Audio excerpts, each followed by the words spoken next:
السلام علیکم و رحمت الله و برکاته. برادران عزیز، انشالله که خوب هستید و صحت هستید. برادر جانا، چند نوعی بارهای خوب در ما هست میخوایم پیشکش شما بگردانیم. اینم هم محکش برای خنکیان انشالله که به نهایت خوب هستند، ناتورالی پرودوکسیون برای پاچکی، برای ژلودکا، برای انسان هایی که جگرچون سوزاک داره در میکنن به نهایت خوب است یا که خنکی دارن و مثلا خیلبه برای روده را خنکیشه گرفتن و چارنی تیمین همچنین وازخشانی میبرن انشالله که بیاد خوب است و برای پرستاتیت از طرف ترکیه از طرف عربستان آوردگین به نهایت خوب است. هم برای پرستاتیت هم برای خنکی درنا به حد خوب هستند. برادران عزیز، برای مردانگی برای مردک با خود کردن هم هست. مثلا ما مردک با خود کردن میگیم، بعضی برادران ما خطا میفهمن. انشالله که از من میگم برای چی خطا میفهمن. برای انسان هایی که زنا میکنن یک دو جمله بگم. ویدیو را پدری سکنین لایک بمونین تا که برای دیگران عبرت شود. برادر جانا، یک چیز میخوایم بگم. انسان مسلمان یک بار باید در چوب غلطه این بار که غلطی مقصد و ای به عقلی خودش میشود. برادر جانا، الله متعال در قرآن میفرماید ولا تقربوا الزنا انه كان فاحشه وساء السبیل.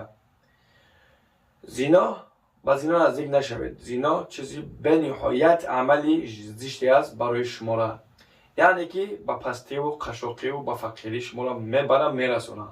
برای چی ما این گپ میگیم؟ برای برادرانی که خطا میفهمن ما را برای مردانگی میگیم، بعد میخرن ایرا برای زنا استفاده میبرن. چیزی حلاله، چیزی نعمتی الله میخرن مقصد برای حرام استفاده میبرن. برادر جانو نکنین. انشالله که در زندگیتون هم برکت میشوه، هم در زندگیتون خوشبختی میشوه. انشالله که همه چی در راه اسلام است، یعنی که تقوا را پیشه بگیرین. انشالله که همه بردباری ها در اسلام هست. بعضی برادران مقصد غریب میشوند، دیگر گفتم ما غم داریم، ما ایسه داریم، موز داریم. همه اینها از طرف از جانب الله برای ما امتحان.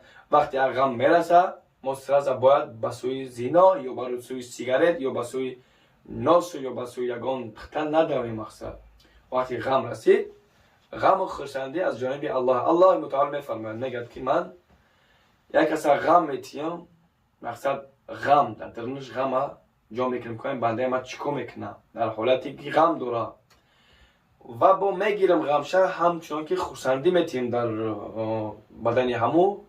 بعد امتحان میگیریم که با چیکار میکنه در حالتی که خرسند است، یعنی مرا در یادش میاره یا که در حالتی غمگین است در یادش میاره یا نه. همه اینها از جانب الله برای ما امتحان است. مقصد سودات پیش نرفت یا که مقصد به پستی رسیدی، همه یا از گناهان ما و از امتحان الله است. کوشش کنیم که مقصد برای راست بریم، تقوا را پیشه بگیریم. انشالله که برکت و خوشبختی ها همه در راه تقوا است.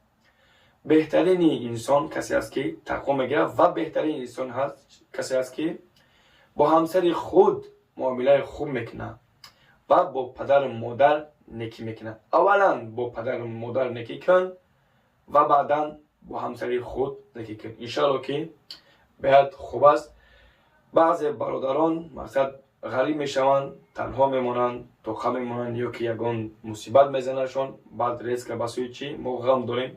بسیار اکثریت جوانهای خودمان هم خیلی هستند، مقصد ما غم داریم بیا سیگارت در بته بکشیم، مقصد بیا که یکی نوس بکشیم، خیلی غم برای دور. نه برات غم نمیرود، غم نمیره با سیگارت، بر این چیزا غم نمیره، با عرق، با خیلی چیزا و با زنا هیچ وقت غم نمیرود، غم دوباره میشود. برادر عزیز، کوشش کنیم که از این چیزا دور بشیم. هم خوشبختی دریا میکنیم هم انشالله، هم برکت.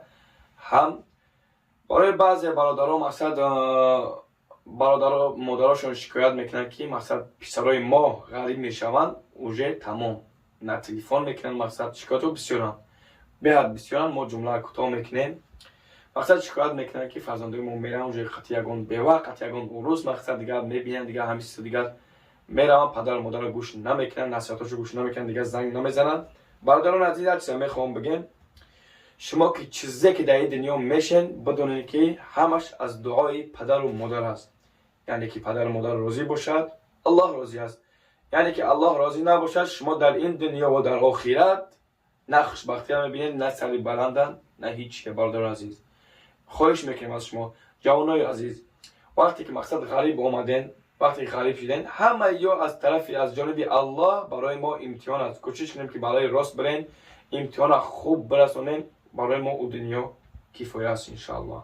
غم های این دنیا همش پس سر میشه با چی؟ با طاعت عبادت. مقصد غمون گرفت راست بدویم، نماز بخونیم، یا الله این غم از درون ما بگیر، در ما خوشبختی و خوشحالی نصیب بگردون. چیزی که ما الله بخوایم انشاءالله که الله به جواب نمیمونه.